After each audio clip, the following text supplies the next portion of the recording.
The air was thick with salt and disbelief. June 4th, 1943, Norfolk Naval Base, Virginia.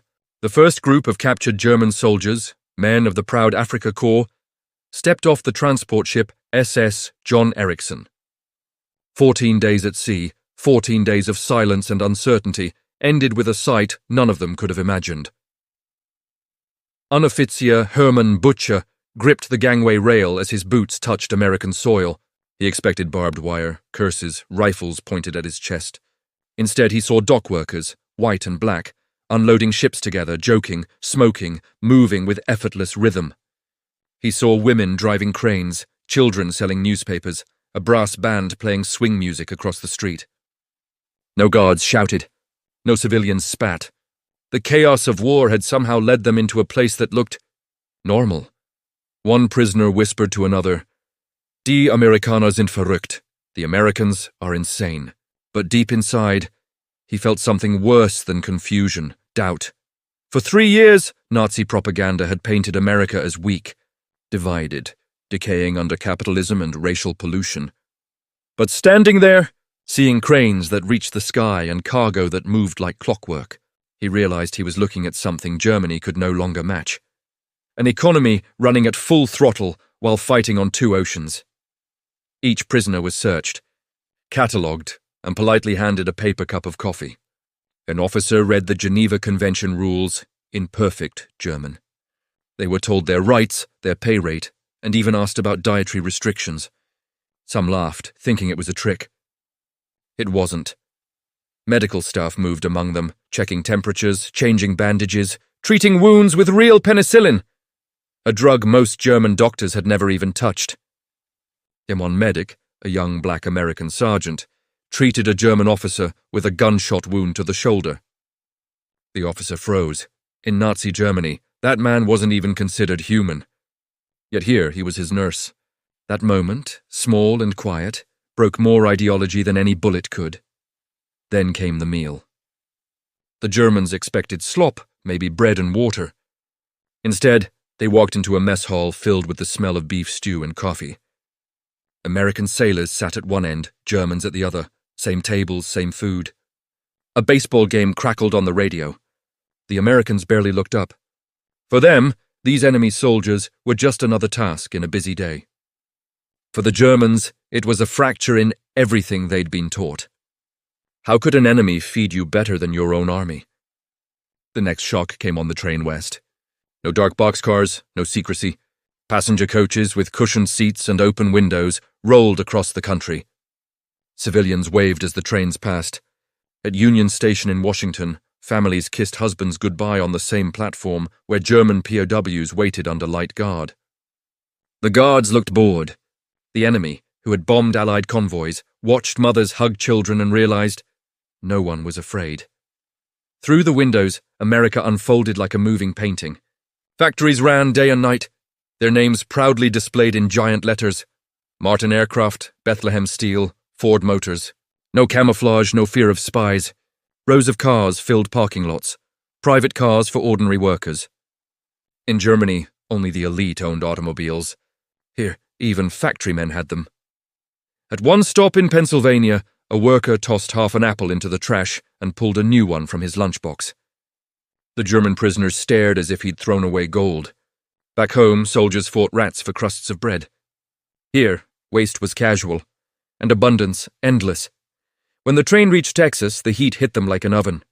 Camp Hearn waited, a vast complex of wooden barracks, electrical lights, hot water, flush toilets, even ping-pong tables. Each man got a real bed, clean sheets, and 3 meals a day totaling over 3,000 calories.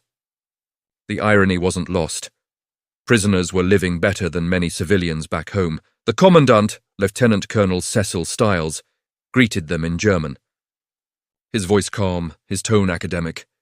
He explained camp rules, then something no one expected, self-governance. Prisoners would elect their own representatives, manage internal disputes, and organize activities. To soldiers raised under strict hierarchy, it sounded absurd. Yet it worked. Within weeks, the camp ran like a small town behind wire, orderly, disciplined, but astonishingly free. The hospital stunned them even more. fully equipped operating rooms, X-ray machines, dental chairs, stocked pharmacies. When a young German corporal fell ill with appendicitis, he was rushed into surgery within an hour by an American surgeon, assisted by German medics. Recovery was quick, the care meticulous. When he thanked the doctor, the man simply replied, "That's what we do for soldiers," and then came the canteen, a store where prisoners could shop. Using script earned from voluntary labor, they bought cigarettes, chocolate, notebooks, even guitars. The first time a guard explained that enemy prisoners could spend their earnings however they wanted, laughter rippled through the camp. It wasn't mockery. It was disbelief. Outside the wire, Texas needed labor. Farms, mills, and ranches were desperate for workers. Within months, German POWs were harvesting cotton and tending cattle across the state. They worked beside Mexican-American vaqueros and black ranch hands, people Nazi propaganda called inferior races. Yet these men worked with skill and pride, and some even taught the Germans how to rope cattle or drive tractors. The hierarchy that Hitler preached evaporated in the Texas dust. At the King Ranch, a spread bigger than some German provinces, the prisoners watched planes flying overhead, spotting cattle herds. Aircraft for ranching? To them, it was science fiction, and the ranch foreman treated them not as captives but as hired hands. When one German accidentally broke a tool and apologized, the Americans simply said, "Don't worry. We'll fix it. No punishment." No shouting, just calm authority, every day chipped away at the ideology they had carried across the ocean. They saw farmers argue with government inspectors without fear of arrest. They saw women driving trucks, running stores, managing payrolls. They saw black soldiers guarding white prisoners, and those prisoners obeying. Each sight cracked another piece of the wall built inside their minds. And when Christmas 1943 arrived, that wall finally crumbled. The entire town of Herne, population 2,000, decided to give gifts to the enemy. Schools made cards. Churches collected food. Veterans of the First World War donated candy and cigarettes. Local women decorated a 30-foot Christmas tree inside the camp with electric lights that glowed all night long. Lights brighter than most German villages had ever seen. On Christmas Eve, American choirs sang Stille Nacht in German. One choir director, whose son was fighting in Italy, led the performance through tears.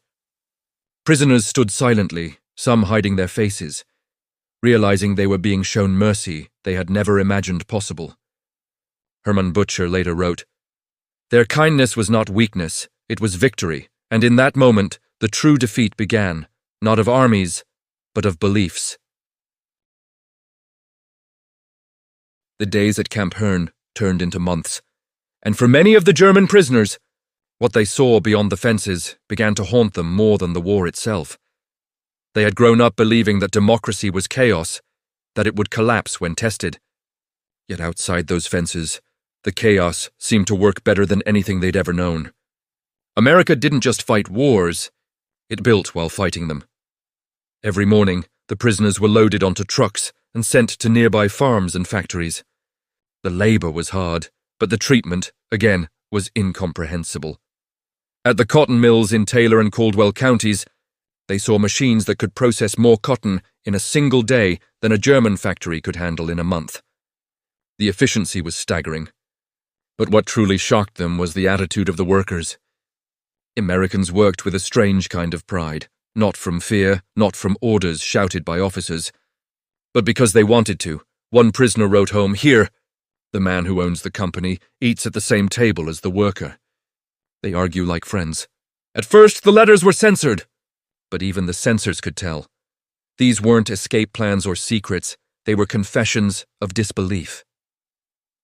In one Texas cannery, a young German soldier named Friedrich Müller watched as American workers sorted vegetables. Boxes of tomatoes, corn, and beans rolled down the line, and hundreds of pounds were thrown away for minor blemishes. Müller stared, stunned, as perfectly edible food was dumped. He whispered to his friend, "This is more food than our whole platoon ate in a week." Later, he wrote in his Red Cross letter, "We destroyed food that would have been gold in Germany." The American supervisor apologized for the waste, not realizing he was apologizing for their abundance. It was abundance that broke the myth. For years, the Nazi regime had told them America was poor, divided, morally weak. But everywhere they looked, they saw the opposite. Prosperity that seemed endless, freedom that didn't collapse into anarchy, and people who complained openly about their leaders without fear of punishment. One farmer they worked for shouted at a government inspector, "You can take your damn quota and shove it." The guards laughed. No one arrested him. The prisoners looked at each other in silence. In Germany, a single insult against authority meant prison. Or worse, but the contradictions didn't end there. Some days, the same prisoners who were guarded by black American soldiers would go into town. To eat, to shop, to work. In restaurants where those guards weren't even allowed to sit, they saw two Americas. One that preached freedom, and one that still chained parts of it. Yet even that contradiction was a shock, because it proved something no totalitarian mind could understand: that democracy didn't hide its flaws. It argued about them in public. One prisoner later said, "In Germany, problems were silenced. In America, they were shouted from rooftops." And somehow, shouting fixed them faster. By late 1943, the camp began introducing voluntary education. Officially, it was recreation, classes in English, history, and agriculture. But behind it was one of the most ambitious psychological programs of the war, the US Army's re-education project. They didn't preach democracy. They showed it. The camp library started with 500 books, most of them donations from Herne citizens. By 1944, it had more than 5,000 volumes. The shelves held works banned in Nazi Germany, All Quiet on the Western Front, The Magic Mountain, and even books by Jewish authors. When the guards first handed them out, some Germans hesitated to touch them, fearing punishment. But soon the curiosity was too strong. At night, lights stayed on in the barracks as men who once carried swastikas on their uniforms quietly read about freedom, philosophy, and the collapse of empires. Professors from nearby colleges visited to give lectures on American history and science. Many prisoners, educated and intelligent, listened not as enemies, but as students. For the first time, they were learning from the people they had been trained to hate. Slowly, debates began, in German, around tables lit by single bulbs. Could democracy really survive without fear? Was strength possible without cruelty? By early 1944, these questions became open discussions in the camp newspaper Der Spiegel, The Mirror. It started as Nazi propaganda, filled with patriotic slogans and denials of German defeats. But month by month, the tone changed. Editors began to question, to print facts, to explore ideas that had been forbidden back home. American officers noticed. They didn't stop it. They wanted the prisoners to think for themselves, and it worked. Major Maxwell McKnight, the camp's education officer, wrote in his 1944 report, "Within 6 months, more than half of the non-political prisoners show measurable ideological change. They're asking questions their officers can't answer anymore. But perhaps the most powerful transformation came not from books, but from small, everyday acts of kindness. Local churches invited the prisoners to Christmas services. Women baked bread and cookies. Soldiers who had fought in Europe donated gifts for the men who had once tried to kill them. The Red Cross brought pianos, chess sets, and sports equipment. That Christmas, one Texas mother who had lost her son in North Africa stood outside the camp fence, watching the German prisoners sing Silent Night. She cried quietly. "They're just boys," she whispered. Inside the fence, some of those boys were crying too. By the spring of 1944, most of the prisoners no longer dreamed of escaping. Some were even afraid to be sent home. In America, they had seen a future that their homeland had destroyed. A world of light, machines, and possibility. At night, they'd watch trains carrying American soldiers east toward the ports. They'd wave as the trains passed, sometimes exchanging cigarettes or candy through the windows. Enemies waving to each other. It made no sense, and yet it felt right. In the evenings, when the Texas sky turned red with dust, the camp would quiet down. Radios played jazz, the same degenerate music banned in Germany. The prisoners didn't just listen anymore. They began to like it. For men raised on marches and propaganda anthems, that rhythm felt like freedom itself. The war was still raging across oceans, but here, in a dusty corner of Texas, a different kind of victory was taking shape, one without guns or glory, because, while the Allies were breaking Germany's armies abroad, America was quietly breaking its ideology at home, not through hate, but through humanity. One day, Hermann Butcher, the same soldier who had first called America crazy, was asked by an American reporter what he thought of his captors now. He paused for a long time before answering. "They have conquered us," he said softly, "not with weapons, but with kindness." The reporter smiled, not realizing he had just recorded one of the most profound confessions of the entire war. By the time 1945 arrived, most of the German prisoners in America had stopped thinking like soldiers. The war in Europe was collapsing, but inside the camps, something entirely different was happening: redemption. When news of Hitler's defeats began filtering through the radio, many prisoners refused to believe it. Others stayed silent, staring at the floor, realizing the truth had been chasing them across an ocean. For years, they had been told that the Reich was unbreakable, that Germany's destiny was to rule the world. But here, behind barbed wire, they saw a country that had already built the future. And it wasn't theirs. The United States didn't look like a nation struggling to survive a global war. It looked like a civilization expanding while fighting one.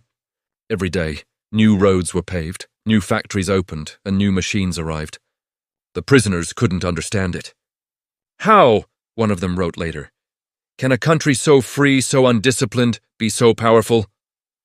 At Camp Hearn, education programs deepened. Professors taught economics, engineering, even political science. Prisoners who had once memorized Nazi slogans now learned about democracy, capitalism, and civic rights. They didn't just listen, they debated. In the camp newspaper, a former Wehrmacht lieutenant wrote an essay titled "The Strength of Freedom." It was a quiet, defiant act, an acknowledgement that the ideology that had defined his life was wrong. He wrote, "In Germany, obedience was our virtue. In America, it is questioning that builds strength." By the spring of 1944, most of the non-political prisoners had changed. The guards noticed it too. The hostility was gone. The tension had faded. These men were learning to live without hate. But the most striking transformation wasn't happening in classrooms. It was happening in their hearts, when American farmers began inviting German POWs to local fairs and church picnics. It was supposed to boost morale. Instead, it changed lives. Photographs from those events show prisoners smiling beside American families, people who had every reason to despise them. Yet there they were, laughing together, sharing food, playing baseball. One Texas farmer told a local paper, "They came here as enemies. Now they're just men who miss home." At the same time, many of these men were seeing something that completely shattered their ideology: racial contradictions. Some worked under black supervisors, men who ordered them to move cargo or load trucks. The Germans followed orders without question, confused but compliant. Yet when they went into town, they saw those same men denied service at diners or forced to sit in the back of buses. They couldn't make sense of it. How could a country that treated its own people unequally still give mercy to its enemies? Years later, a former German soldier named Karl-Heinz Becker said in an interview, "It was the greatest confusion of my life. But that confusion taught me more about humanity than any lecture ever could." The contradictions didn't weaken America's image. They made it real. They showed that freedom wasn't perfection. It was struggle, constantly improving. And the Germans were watching it happen in real time. When the 1944 U.S. presidential election took place, newspapers and radios inside the camps covered it. The prisoners couldn't believe what they saw. A country in the middle of a world war was openly criticizing its own leader, debating, mocking, and even opposing the president. And no one was arrested for it. To men raised under a regime where disagreement meant death, it was stunning. One prisoner whispered to another, "If this is democracy, it is stronger than any army." As the months passed, many began to fear the war's end, not because of defeat, but because it meant leaving America. Some dreamed of staying. One, Georg Gartner, did. He escaped from a POW camp in New Mexico in 1945, not to fight or flee, but to live in America. He created a new name, Dennis Wiles, married, raised children, and lived quietly for 40 years before finally surrendering, only to be told, "You're free to stay." He died, an American citizen. Others returned to Germany, carrying something far more dangerous than propaganda. They carried ideas. They had seen a different world, one where disagreement didn't mean weakness, where leadership wasn't worship, and where even enemies could earn trust through honesty. When they stepped back onto German soil, they didn't see ruins, they saw possibility. Many became teachers, engineers, and mayors. Some joined the new German parliament. They rebuilt their nation, not in the image of what it had been, but of what they had witnessed behind barbed wire in Texas. It wasn't an occupation that changed them, it was exposure. Even the International Red Cross, which inspected POW camps across the world, noted that America's treatment of its prisoners exceeded every standard of the Geneva Convention. Medical care, food quality, education, and respect for dignity. It wasn't just moral, it was strategic. The United States wasn't just defeating an army, it was defeating an idea. At the end of the war, over 400,000 German prisoners had lived in America. Fewer than 1% had ever attempted escape. Nearly 90% worked voluntarily. And when they were finally sent home, most didn't go back as Nazis. They went back as believers, in freedom, in fairness, and in the possibility of starting again. In one camp farewell message, a German sergeant wrote to his American guard, "I came here believing strength was born of fear. You showed me that real strength is born of mercy." It was a sentiment shared across thousands of men who had once believed the opposite. When Camp Hearn finally closed in December 1945, the American flag was lowered. The guards stood in formation as the last group of German prisoners boarded the trucks that would take them to the ship's home. But before they left, one of them, a man named Fritz Zimmermann, asked to speak. Standing in the open yard, he looked around at the camp that had once been his prison. His voice trembled, but every word was clear. "We came as enemies," he said. "We leave as men who have seen something greater than victory. We have seen freedom." The guards didn't respond with cheers or salutes. They simply nodded. They understood. Decades later, when many of those same men returned to visit the old camp, they brought their children. Some placed flowers at the memorials of American soldiers. Others stood in silence, remembering the strange kindness that had rewritten their lives.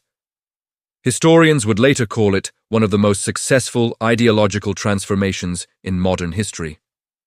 Not achieved through force or propaganda, but through exposure to simple, unshakable truth. The truth that democracy's strength isn't in its perfection, but in its humanity. That mercy can destroy hatred faster than violence ever could. For the men who once marched under the swastika, the greatest shock of all wasn't what America built, but what it believed. And long after the guns went silent, that belief kept echoing, across oceans, across generations, shaping not only the men who had once been prisoners, but the nations they helped rebuild.